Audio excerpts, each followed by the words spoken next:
Hello everyone, good morning, good afternoon या good evening, आप जिस भी टाइम इस लेक्चर को देख रहे हैं। न्यूक्लियर केमिस्ट्री में हम कल तक 10 क्वेश्चंस कर चुके थे।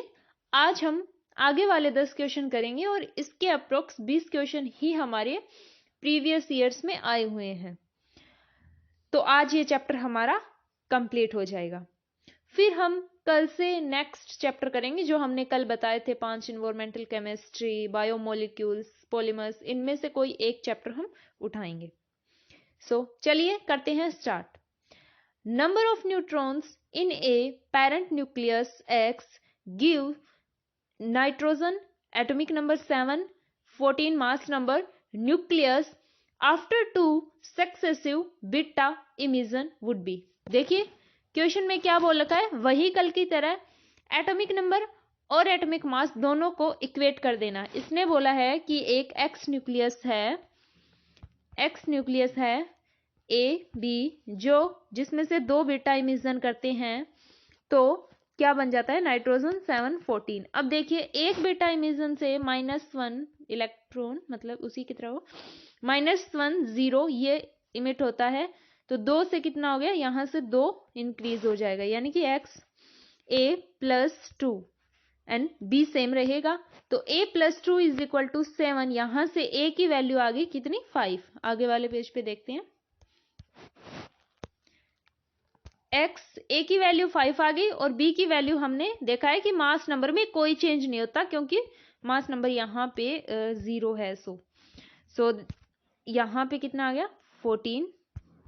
एंड न्यूट्रॉन क्या होता है, mass number minus atomic number, so यहां से 14 - 5 will be 9।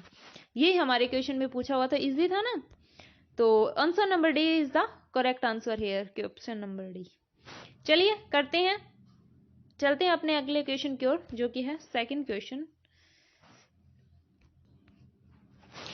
Carbon 14 dating method is based on the fact that, आपको पता होगा कार्बन 14 जो मेथड है वो साइंटिस्ट के द्वारा यूज किया जाता है। इसके अंदर हम फॉसिल्स की, डेड प्लांट्स की, एनिमल्स की, डेड एनिमल्स की, इन सब की एज काउंट करने के लिए ये एक मेथड होता है, जिसमें C14 डिग्रेडमेंट के बेस पे होता है। लाइक इसमें C12, देखिए कार्बन के 2 आइसोटोप होते हैं, C12 एंड C14। इसमें क्या होता है कि C12 का जो अमाउंट है वो कांस्टेंट रहता है, वाइल C14 का अमाउंट है वो चेंज होता रहता है। जितना ज्यादा डिग्रेड होगा C14 की अमाउंट, उतनी ही ज्यादा वो पुराना अपना फॉसिल होगा। इसी के बेस पे करते हैं। So option number A is the correct answer here. Ratio of C14 and C12 is constant. Constant तो नहीं बोल सकते क्योंकि देखिए C12 हमेशा कांस्टेंट रहता है, जबकि C14 है ये डिग्रेड होता जाता है। तो ये अगर सही होता, C14 इज द सेम, नहीं सेम नहीं होता, C12 सेम होता है, C14 इज हाईली इनसॉल्युबल नहीं। तो ऑप्शन नंबर, वैसे ऑप्शन नंबर यही होगा क्योंकि रेशियो देखते हैं हम C12 और C14 का, 12 हमेशा कांस्टेंट रहता है, 14 डिग्रेड होता है, उसी के हिसाब से हम देखते हैं कि इतना पुराना हमारा फॉसिल है। चलिए चलते हैं नेक्स्ट क्वेश्चन की ओर, which is uranium 9-235 plus neutron fission product plus neutron. अच्छा, इसमें क्या दे रखा है कि हमें एनर्जी जो रिलीज होती है ड्यूरिंग फिजन, सबसे पहले किसकी दे रखी है हमें, यूरेनियम 92 की दे रखी है, मतलब 1 एटम की दे रखी है हमें। एक एटम की जो एनर्जी फिजन के दौरान रिलीज है वो दे रखी है हमें 3.2 इंटू 10⁻11 -11, ठीक है। आगे एनर्जी अंडरगो फिजन हमसे किसकी पूछ रखी है, टोटल की, मतलब 235 ग्राम की हमसे पूछ रखी है, याद रखना 235 ग्राम की हमसे पूछ रखी है। अब एक एटम की इतनी होती है, तो 6 × 10⁻23 एटम, मतलब 1 मोल हो गया ना। तो 1 मोल की कितनी होती है, इससे मल्टीप्लाई कर देंगे। 1 मिनट, चलिए चलते हैं। 6 × 10⁻23 इंटू 3.20 × 10⁻−11, 3.20 × 10⁻−11, यहां से अप्रोक्स देखोगे आप 6 18, मतलब 18 × 10⁻12 ऐसा कुछ आ जाएगा। अब हमसे पूछ कितने रखी है, 235 ग्राम की, 235 ग्राम की पूछ रखी है, तो ये क्या हो जाएगा, 18 इंटू 10⁻12 डिवाइडेड बाई 235। इसको सोल्व करके देखना पड़ेगा। जब हम सोल्व करते हैं तो इसका जो आंसर आएगा आपको, first option is the correct answer है, यही आपको मिलेगा 8.21 इंटू 10⁻7 किलो जूल। ठीक है, कुछ नहीं, बस इजी था। एक एटम की दे रखी थी, हमने एवोगैड्रो नंबर एटम की निकाली, क्योंकि हमें 235 ग्राम की निकालनी थी यहां से। ठीक है, और 6 इंटू 10⁻23 एटम का मतलब क्या होता है, देखिए एक मोल क्या होता है, atom x atom upon 6 into 10⁻23। अगर इसने बोल ही दिया 6 इंटू 10⁻23 तो ये कट जाएगा, तो मतलब एक मोल आ जाएगा। ठीक है, इसीलिए मैंने बोला था कि एक मोल। ठीक है, चलिए चलते हैं अपने नेक्स्ट क्वेश्चन की ओर, which is after emission of alpha particle followed by one beta particle from the atom of X, the number of neutron is। वही सेम रिपीटेड क्वेश्चन होते हैं। लाइक इसने क्या बोला है, X 92 238 से एक अल्फा पार्टिकल इमिट हुआ एंड एक बीटा पार्टिकल, उसके बाद एक बीटा पार्टिकल। तो पहले अल्फा पार्टिकल निकालते हैं, अल्फा 24 होता है, तो यहां से 2 कम करो, X 92 minus 2 is 90 and 238 minus 4 is 234। अब नेक्स्ट क्या है, from the atom the number of neutrons in the atom.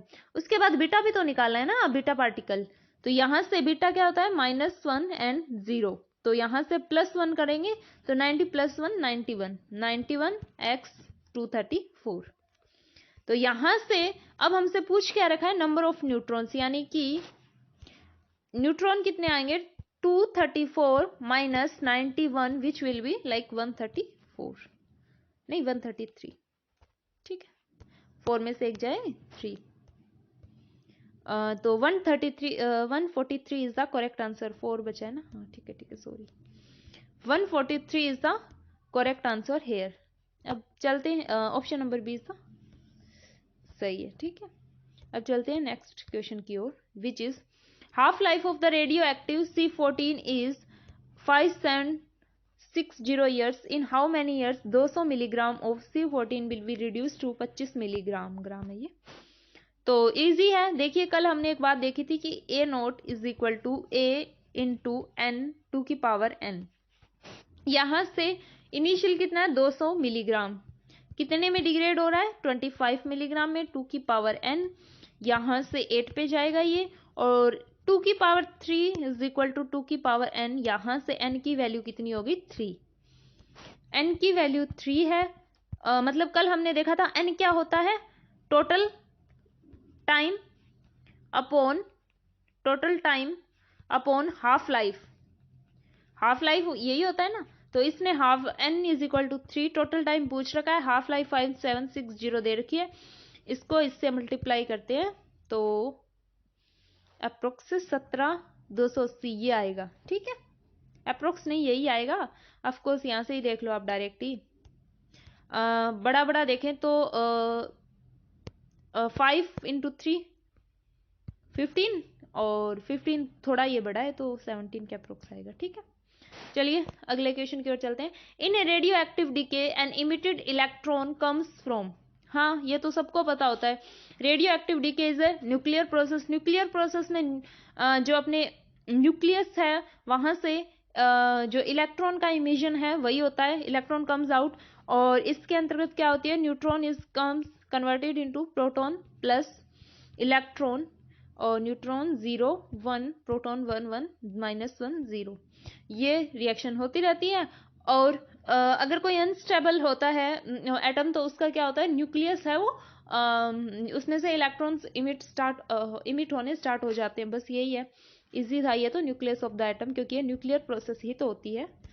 ठीक है, अब देखते हैं, in isotope of hydrogen has 2 neutrons in it atom, atomic number n। Easy है, इसने बोला है कि 2 न्यूट्रॉन है, तो कैसे होगा, 3 और 1 तभी होगा ना, 3 - 1, तो ये किसका होता है, वैसे देखो तो ये ट्रिटियम का होता है। ठीक है, इसमें पूछा गया है इन इट्स एटॉमिक नंबर क्या है, एटॉमिक नंबर है 1 एंड एटॉमिक मास क्या है 3, 1 and 3, option number C is the correct answer here. Easy था, चलिए चलते हैं नेक्स्ट क्वेश्चन की ओर। The age of the most ancient geological formation. हाँ देखिए, हम पहले देख चुके थे कि C14 किसके लिए होता है, फोसिल के लिए, फोसिल्स के लिए, और डेड एनिमल्स या फॉलन ट्रीज या डेड प्लांट्स के लिए होता है, जबकि जो मोस्ट एंशियंट जियोग्रो लाइक मिनरल्स, रॉक्स, इनके लिए कौन सा होता है, यूरेनियम लेड मेथड होता है, जिसे हम हीलियम मेथड भी बोलते हैं। So option number D is the correct answer here. चलिए चलते हैं नेक्स्ट क्वेश्चन की ओर। इमिशन, हाँ ये नेक्स्ट क्वेश्चन अगला लास्ट ही है। Emission of an alpha particle leads to, बिल्कुल इजी है। अल्फा पार्टिकल क्या होता है, हीलियम का न्यूक्लियस ही तो होता है अल्फा, जिसका चार्ज 2 होता है, मास नंबर 4 होता है। और इसने बोला है कि इसमें से जब ये इमिट होगा तो क्या होगा, decrease of 2 unit in the charge of atom. हाँ ये सही बात है। ये increase of 2 unit in the mass of atom, नहीं, decrease in the 4 unit in the mass of atom, ये होता तो सही होता। डिक्रीज ऑफ 2 यूनिट, नहीं, decrease of 4 unit in the mass of atom. Increase of 4 unit in the mass of atom, नहीं, decrease of 4 unit in the mass of atom. So option number A is the correct answer here. इतना ही है ना। हाँ सो बस आज तो 9 ही थे शायद, ये 9th क्वेश्चन है, यहाँ गलती से 10th लिखा गया है। 9th क्वेश्चन ही था, बस 9 क्वेश्चन थे और बिल्कुल इजी है। न्यूक्लियर केमिस्ट्री अगर आप ये प्रीवियस ईयर कर जाएंगे तो यहाँ से भी आपके 5-6 कॉन्सेप्ट इकट्ठे हो जाएंगे, उसी के बेस पे शायद आपके एग्जाम में भी आ सकता है। सो कैसी लगी क्लास, आई होप अच्छी लगी होगी। अगर कोई डाउट हो तो कमेंट सेक्शन में आप हमें कमेंट कर सकते हैं, और कुछ सजेशन देने हो तो भी आप हमें कमेंट सेक्शन में दे सकते हैं। धन्यवाद।